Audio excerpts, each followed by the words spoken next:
ایک 2-3 مہینے کے اندر جو کام زیر تکمیل ہیں جناب ممتاز احمد خان صاحب کی قیادت میں وہ تمام کام مکمل کر دیے جائیں گے، مگر میری آپ سے ادباً گزارش ہے کہ اپنے پولنگ پرسنٹیج کو بڑھائیے۔ یہ پولنگ پرسنٹیج ہمارے لیے ناکافی ہے، یہ پولنگ پرسنٹیج ہمارے لیے مستقبل میں مشکلات پیدا کر سکتا ہے۔ اگر آپ یہ سمجھ رہے ہیں کہ اس پارلیمانی انتخابات میں ہمارا مقابلہ کسی سے نہیں ہے، یقیناً انشاءاللہ تعالی اللہ کے فضل و کرم سے نبی کریم صلی اللہ علیہ وسلم کے صدقے طفیل میں اولیاء اللہ کی دعائیں، اہل دل کی دعاؤں کی وجہ سے مجلس کو دوبارہ کامیابی نصیب ہوگی، مگر اس کا ہرگز مطلب یہ نہیں ہے کہ ہم خوش فہمی کا شکار ہو جائیں اور ہم اور کانفیڈنس میں بیٹھ کر گھر میں یہ سمجھے کہ نہیں بھائی کیا فرق پڑتا ہے، اگر میں نہیں بھی جاؤں گا تو مجلس یہاں سے کامیاب ہو جائے گی۔ میں ان حضرات سے، ان خواتین سے، ان نوجوانوں سے اپیل کر رہا ہوں جن کی سوچ یہ ہے کہ نہیں بھائی جیت رہے ہیں اب جا کے کیا فائدہ۔ میری آپ سے گزارش ہے کہ اگر آپ مجلس سے محبت کرتے ہیں، اگر آپ مجلس اتحاد المسلمین کی خدمات سے واقف ہیں اور اس کو مانتے ہیں، اگر آپ مجلس اتحاد المسلمین کی اس آواز کو ہندوستان کی پارلیمنٹ میں دوبارہ دیکھنا چاہتے ہیں، اگر آپ اس بات کو جانتے ہیں کہ ملک میں جو حالات ہیں، جہاں پر فسطائی طاقتیں عروج پر ہیں، جہاں پر نفرتوں کی دیواروں میں اضافہ کر دیا گیا، جہاں پر آئے دن اقلیتوں پر اور دلتوں کو سنگ پریوار کی طاقتیں اپنی بربریت کا اور اپنے ظلم کرتی ہیں، اگر آپ اس بات کو مانتے ہیں کہ ہندوستان کی جمہوریت میں جو جمہوری ادارے ہیں ان کی انڈیپینڈنس پر ان کو کمزور کر دیا جا رہا ہے، تو میری آپ تمام سے اپیل ہے کہ آپ نکل کر اپنے ووٹ کا استعمال کریے۔ اگر آپ اپنے ووٹ کا استعمال کریں گے تو وہ گواہی دے گا کہ آپ اس جماعت سے محبت کرتے ہیں، اس جماعت کے امیدوار پر آپ کو یقین ہے، اور اگر آپ صرف گھر میں چھٹی منائیں گے اور یہ سمجھیں گے کہ بھائی جمعرات کو 11 ہے، 12 کو جمعہ ہے، پھر ہفتہ اتوار ہے، میں 4 دن کی چھٹی مناؤں گا، میرے عزیز دوستوں اور بزرگوں، آپ کو چھٹی اس لیے دی جاتی ہے کہ آپ نکل کر اپنے ووٹ کا استعمال کریں۔ آپ جب نکل کر اپنے ووٹ کا استعمال کریں گے تو وہ یقیناً آپ کی محبت کا، آپ کے سیاسی شعور کا، آپ کے ثبوت کا، آپ کی والہانہ محبت کا ایک بہترین ثبوت ہوگا، ورنہ یہ صرف زبانی خرچ سے ہم اپنی وابستگی، اپنی محبت، اپنے لگاؤ کا اظہار نہیں کر پائیں گے۔ آپ کو اپنے پولنگ بوتھ کو جا کر اپنی محبت اور اپنی جماعت سے وابستگی کا ثبوت دینا پڑے گا، اور یہ بہت ضروری ہے کہ جمہوریت میں آپ اپنا ووٹ استعمال کریے۔ بلکہ میں تو آپ سے یہ بھی کہہ رہا ہوں کہ اگر آپ مجھے پسند نہیں کرتے تو میرے خلاف جا کر ووٹ ڈالیے، مگر ضرور ووٹ کا استعمال کریے۔ جو پولنگ پرسنٹیج ہمارے شہری علاقوں میں گر رہا ہے، یہ آپ یاد رکھیے یہ سیاسی پارٹیوں کو فائدہ پہنچا رہا ہے۔ اگر ایک بڑی تعداد میں لوگ نکل کر ووٹ ڈالنا شروع کر دیں گے تو ہر سیاسی پارٹی کا امیدوار پریشان ہو جائے گا، ارے بھائی یہ کیا ہو رہا ہے، اتنا پولنگ پرسنٹیج بڑھ گیا۔ آپ ووٹ نہیں ڈالنے کی وجہ سے آپ سیاسی پارٹیوں کا فائدہ کر رہے ہیں، کیونکہ جب ایک سیاسی پارٹی کو معلوم ہو جاتا ہے کہ میں اتنے ووٹ حاصل کر سکتا ہوں اس علاقے سے، میری کامیابی کے لیے کافی ہے، تو نہ تو یہ رائے دہندگان کے لیے صحیح ہے، نہ یہ ہماری جمہوریت کے لیے صحیح ہے۔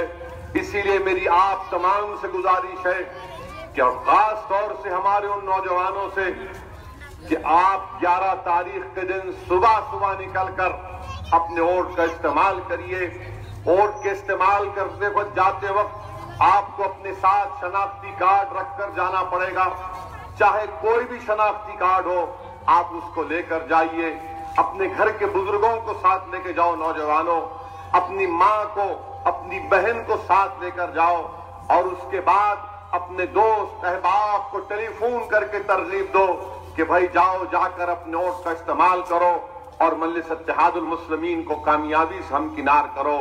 دوسری اہم بات، کیونکہ مجھے دبیل پورہ دروازے کے پاس بھی ایک جلسے میں جانا ہے، میں اپنی بات کو مختصر کرتے ہوئے اپنی بات کو ختم کر دوں گا کہ لوگ پوچھتے ہیں کہ مجلس کو کیوں ووٹ دیں، مجلس کو کیوں ووٹ دیں۔ اس پارلیمنٹ کے الیکشن میں مجلس اتحاد المسلمین کے حق میں ہم اپنے ووٹ کا استعمال کیوں کریں؟ تو میں آپ سے عرض کر رہا ہوں کہ آپ میری ذات کے نام پر ووٹ نہیں دیں گے۔ آپ اگر میری کوئی شخصیت اللہ نے بنایا تو اس کے نام پر بھی ووٹ مت دیجیے، آپ جماعت کے نام پر ووٹ دیجیے، کیونکہ آج میں ہوں، ہو سکتا ہے کہ میری زندگی کا چراغ آج رات یا کل صبح گول ہو جائے، تو کیا ہم اپنی جماعت کو چھوڑ دیں گے؟ کیا ہم اپنی جماعت جس کو ہمارے بزرگوں نے اپنے خون پسینے سے اس جماعت کو سینچا ہے، بے تحاشا بے انتہا قربانیاں دے کر ہم نے اپنے ایک سیاسی پہچان کو پیدا کیا ہے، تو جماعت کو آپ کو ووٹ دینا ہے۔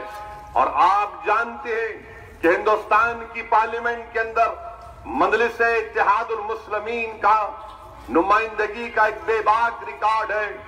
آپ نے 2014 میں مجلس کے امیدوار کو ووٹ دیا۔ میں آپ کے سامنے ذمہ داری کے ساتھ عرض کر رہا ہوں کہ بحیثیت رکن پارلیمان میں نے 4.25 سال میں ہندوستان کی لوک سبھا میں 734 سوالات میں نے حکومت سے پوچھے ہیں۔ ہندوستان کی 16ویں لوک سبھا میں جہاں پر ملک میں بحث کا ایک ایوریج ہے، اس ایوریج سے بڑھ کر میں نے ہندوستان کی لوک سبھا میں بحث اور مباحثے میں حصہ لیا ہے۔ اور اگر میں نے کیا حصہ لیا ہے، کس مدعے پر بات کی ہے، ایک ایک تقریر مجلس اتحاد المسلمین کے رکن اسمبلی کی یوٹیوب پر اور لوک سبھا کے ویب سائٹ پر دستیاب ہے، آپ اس کو دیکھ سکتے ہیں۔ اب کوئی چیز چھپنے والی نہیں ہے، جو کام کریں گے وہ اس کا ریکارڈ ہے، RTI کا زمانہ ہے، جو کام نہیں کریں گے وہ بھی آپ کے سامنے ہے۔ میری کوشش یہی رہی کہ جو حیدرآباد کی عوام مجلس کو ووٹ دیتی ہے، میں اس عوام کی صحیح ترجمانی کروں۔ اور میں پھر سے اس بات کو دوہرا رہا ہوں کہ مجلس کو ووٹ اس لیے دینا ہے کیونکہ حیدرآباد کی پارلیمنٹ کی سیٹ محض حیدرآباد کی عوام کے اتحاد کی نشانی نہیں رہی۔ حیدرآباد کی پارلیمنٹ کی سیٹ صرف ہمارے سیاسی شعور کی مثال نہیں رہی، یہ حیدرآباد کی پارلیمنٹ کی سیٹ ہمارے مرکز سیاسی کا پیغام تو ضرور ہے، مگر یاد رکھیے یہ حیدرآباد کی پارلیمنٹ کی سیٹ ہندوستان کی اقلیتوں کی ایک بے باک آواز ہے۔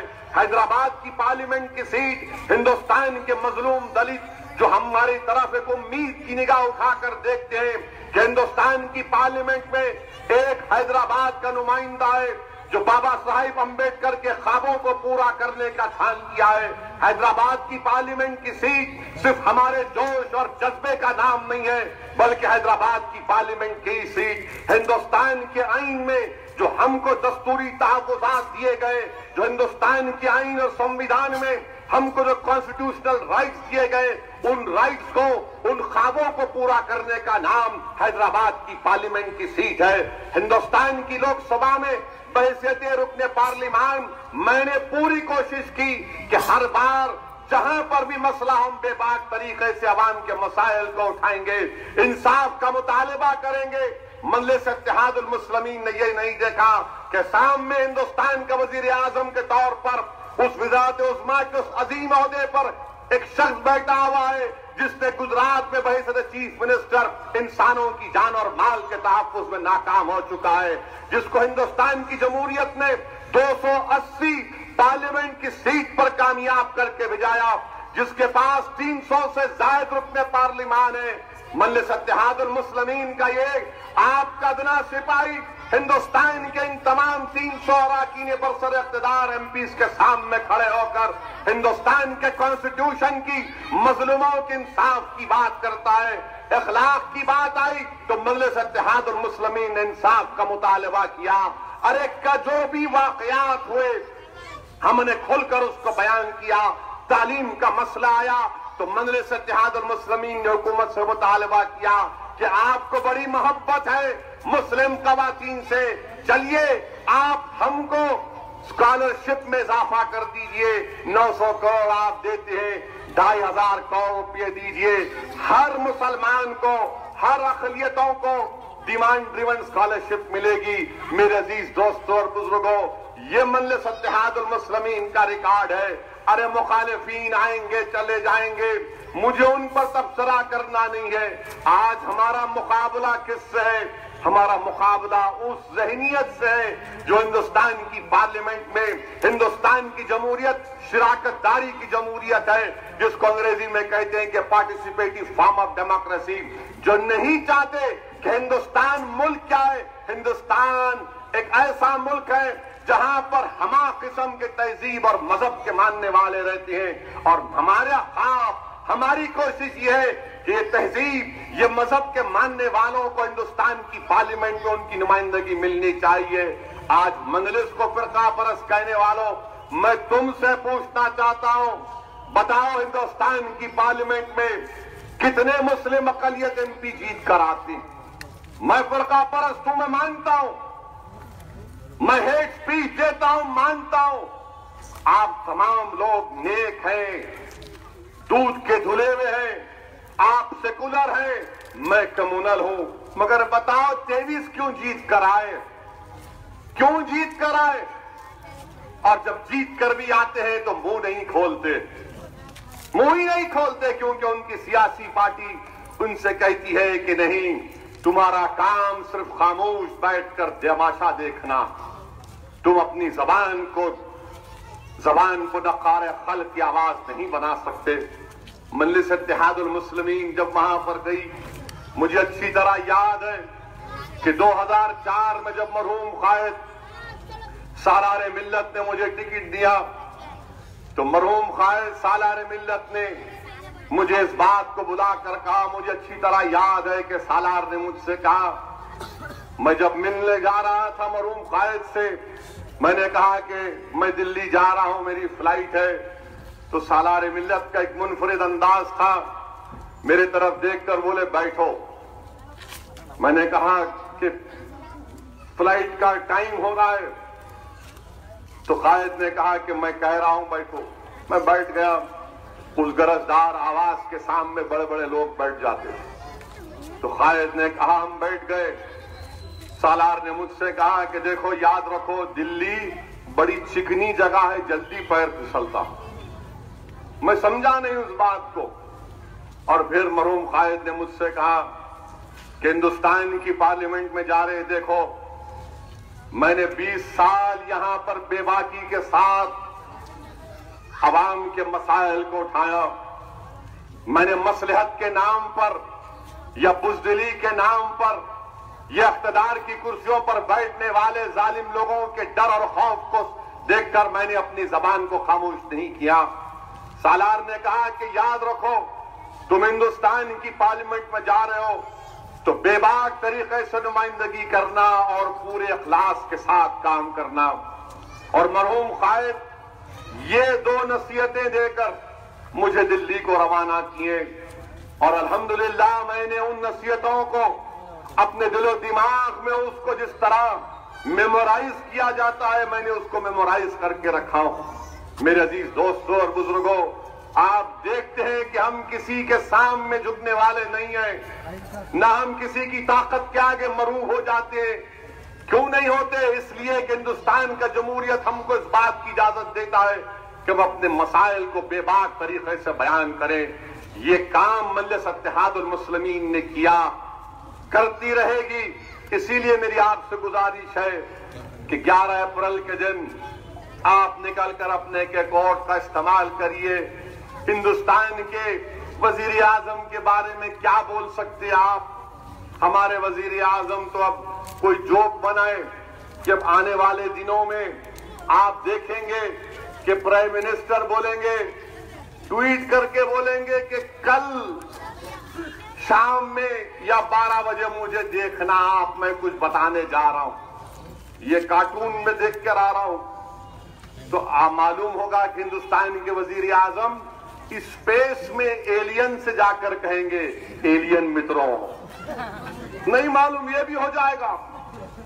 یعنی ہر چیز کچھ بھی کر سکتے یہ۔ چین سے کہا تھا کہ ہم ایسا کر دیں گے، پرائم منسٹر نے کہا تھا کہ ہم گھر میں گھس کے ماریں گے، مگر جب چین کا معاملہ آیا ٹائیں ٹائیں فش ہو گیا، کچھ نہیں کر سکے، جھولا جھلائے چین کے صدر کو، اور جب جھولا جھلا رہے تھے چین کی فوج اروناچل پردیش میں گھس کر تفریح کر رہی تھی، وہ شیطان اظہر کا ذکر آیا، وہ ٹیررسٹ کا، چین نے کہا کہ اس کو بلیک لسٹ نہیں کریں گے، ہم نے کہہ دیا کہ ہم صبر کریں گے۔ میرے عزیز دوستوں اور بزرگوں، ہر محاذ پر یہ بی جے پی کی حکومت ناکام ثابت ہوئی ہے، مگر میں آپ سے ایک بات ذمہ داری کے ساتھ کہہ رہا ہوں کہ جو نفرت مسلم اقلیت اور دلتوں کے خلاف اضافہ کر دی گئی، وہ حکومت کس کی رہے یا بدل جائے، ہماری تو نیک خواہش یہ ہے کہ ہماری یہ خواب یہ ہے، ہماری کوشش یہ ہے کہ آئندہ حکومت غیر کانگریسی اور غیر بی جے پی بنے، مگر جو نفرتوں میں اضافہ کر دیا گیا وہ برسوں لگیں گے اس نفرتوں کو ختم کرنے کے لیے۔ اسی لیے میرے عزیز دوستوں اور بزرگوں، ہندوستان کی پارلیمنٹ میں یہ ہماری ایک آواز ہے، یہ آپ کی آواز ہے، یہ آپ کی پہچان ہے، یہ آپ کی طاقت ہے، یہ ہمارے بزرگوں کی قربانیوں کی ایک نشانی ہے، اور ہمارے بزرگوں کی محنتوں کے ہم وارث ہیں۔ تو وارث کا کام یہ ہے کہ بزرگوں کی محنت کی لاز رکھنا۔ میں ہمارے اس حلقے کے بزرگوں سے، اہل دل سے، مشائخین سے، علماء سے، ہماری ماں اور بہنوں سے، ہمارے نوجوان ساتھیوں سے اپیل کر رہا ہوں کہ 11 اپریل کے دن نکل کر اپنے ایک اکاؤنٹ کا استعمال کریے، اپنے اتحاد کا ثبوت دیجئے، اور مجلس کو ایک ایسی کامیابی سے ہمکنار کرائیے کہ تاریخ ساز کامیابی مجلس کو ملے، تاکہ یہاں سے بی جے پی کے امیدوار کی ضمانت ضبط ہو جائے اور ان کو پتا چل جائے کہ یہ حیدرآباد ہے، یہ سرزمین دکن ہے، یہاں پر ہم انشاءاللہ تعالی تلنگانہ میں جو دیگر 16 لوک سبھا کی سیٹیں ہیں وہاں سے بھی بی جے پی اور کانگریس کو شکست دے کر اور ایک نئی حکومت انشاءاللہ تعالی ایک نئے وزیر اعظم کے ساتھ 24 مئی کے دن انشاءاللہ تعالی اللہ ہماری اس خواب کو پورا کر دے۔ میرے بھائی، یہ 4.5 سال بڑے کربناک گزرے، یہ 4.5 سال میں ہم کوئی دن ایسا نہیں گیا جہاں پر برسر اقتدار جماعت کے ماتحت جو ان کی تنظیمیں ہیں ہم کو خوف اور دہشت کے عالم میں مبتلا کرنے کی کوشش نہیں کی، مگر یہ اللہ کا بڑا کرم ہے کہ ان کے خوف، ان کے ظلم، ان کی بربریت کے آگے بھی اللہ نے ہمارے حوصلوں کو بلند رکھا۔ ہم نہ ان سے ڈرے، نہ ہم کبھی ان سے ڈریں گے، نہ کبھی ہم ان کے سامنے جھکے، نہ کبھی ان کے آگے جھکیں گے۔ یہ ظلم کیے، مگر ہم کو یقین ہے کہ قدرت کا قانون یہ ہے کہ ظالم کا ظلم زیادہ دن تک چلنے والا نہیں ہے۔ انشاءاللہ تعالی ظلم ختم ہوگا۔ ہندوستان کا دستور ہمارے لیے ایک بہترین دستور ہے، اور اس دستور کے تحت ہم لڑتے آئے ہیں۔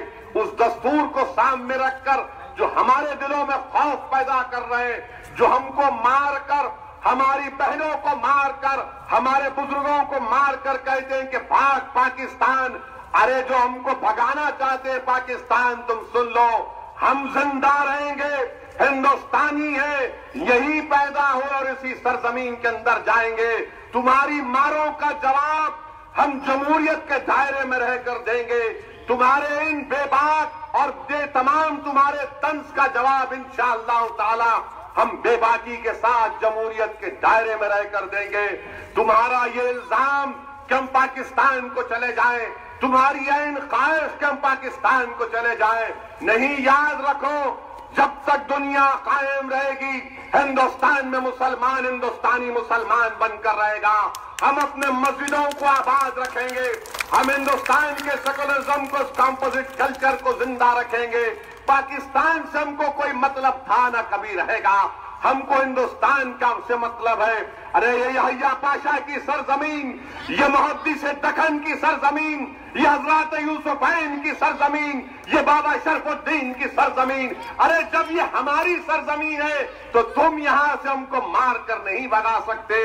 تمہارا ظلم ختم ہوگا، تمہارے لگیں ٹوٹ جائیں گی، اور انشاءاللہ تعالی ہم صبر کے ساتھ اور بے خوف ہو کر جمہوریت میں اپنی لڑائی لڑتے آئے ہیں اور لڑتے رہیں گے. اپنی امیدوں کو اور اپنے تمام حوصلوں کو بلند رکھیے. ڈرنے اور گھبرانے کی ضرورت نہیں ہے. مجلس اتحاد المسلمین ہمیشہ سے ان طاقتوں سے مقابلہ کرتی آئی ہے. ان کو غصہ اس بات کا ہے کہ ہم نے ہندوستان کے ہر کونے میں ہماری مرکز سیاسی کو، ہمارے اتحاد کو ختم کر دیا. ان کو غصہ اور غم اس بات کا ہے کہ ہم نے ہر جگہ پر سیاسی قیادت کو مٹا دیا. ہم نے ہر ریاست میں خانوں میں بانٹ دیا، مسلک میں بانٹ دیا، فرقوں میں بانٹ دیا. آخر یہ کیا بات ہے سرزمین دکن میں کہ یہاں پر ہر طوفان آتا ہے، مگر اللہ نے ہم کو ہنر سکھایا کہ ہم ان ظالموں کے طوفانوں میں، اس سنگ پریوار کے طوفانوں میں اللہ نے ہم کو چراغ جلانے کا ہنر سکھا دیا. میرے بھائی اس چراغ کو جلائے رکھو. یہ ہمارے اتحاد کا چراغ ہے. یہ ہمارے ان تمام طاقتوں کے خلاف ہماری ایک آواز ہے. اس آواز کو آپ کو مضبوط کرنا ہے. 11 اپریل کے دن اپنے گھر سے روانہ ہو کر اپنے ایک ووٹ کا استعمال کریے. پتنگ کے نشان پر بٹن دبائیے اور اپنے اتحاد کا ثبوت دیجیے. میں نے ان بچوں کو یہاں پر بیٹھنے کے لیے اس لیے کہا کہ مجھے یقین ہے کہ آئندہ 10-12 سال میں یہی بچے اس ملک کا مستقبل بنیں گے.